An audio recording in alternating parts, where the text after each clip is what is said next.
Hello everyone, I'm Teacher Al. Welcome to my channel. Today we're going Distance Problems Part 3, Grade 7, Number 5 problem. At 7:30 a.m., first airplane leaves Manila for Cebu, a distance of 400 miles. The first plane flies at 200 miles per hour. A second airplane leaves Manila at 7:45 a.m. and is scheduled to land in Cebu 15 minutes before the first airplane. At what rate must the second airplane travel to arrive on the schedule? So the problem I'm asking for the rate of the second airplane. So our solution, first airplane, we have to get the time travel. So we will use the formula T equals D over R, and the distance covered of the first airplane is 400, and miles per hour, or the rate, is 200. Then we're going to divide it, 400 divided by 200, 2 hours. Okay, 2 hours the time travel of the first airplane. Then we have to compute the arrival in Cebu. At 7:30 a.m., then plus 2 hours, so we have 9:30 a.m. the time of arrival in Cebu of the first airplane. Then the second airplane we're going to compute again. The first airplane arrival in Cebu 9:30. Then we have to minus the 15 minutes ahead of time of the second airplane.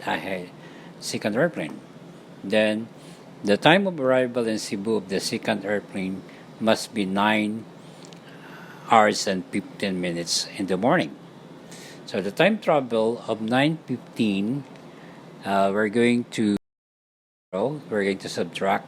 It becomes now 9:15 becomes 8 and 75. Then we are going to minus the 8 hours and 45 minutes. So 8 and 75 minus 8 and 45, so we have 30 minutes the time of travel of the second airplane. Our next step is to find the rate of the second airplane, which is required in the given problem. So the rate is equals to D over T, that's our formula. So the distance covered is 400 over 30 over 60. Why 30 over 60? Because a time covered is 30 minutes. We have to divide this by 60 minutes because our rate is expressed in R. That's why we're going to divide the 30 minutes into 60 minutes. So 400 over 1 times 60 over 30. Then by cancellation method, we have 60 divided by 2 equals 2, 30 divided by 1 equals 30 divided by 30 equals 1. Then horizontal multiplication, 400 times 2 equals 800 miles per hour. Our complete answer, 800 miles per hour, the rate of second airplane just to arrive on schedule.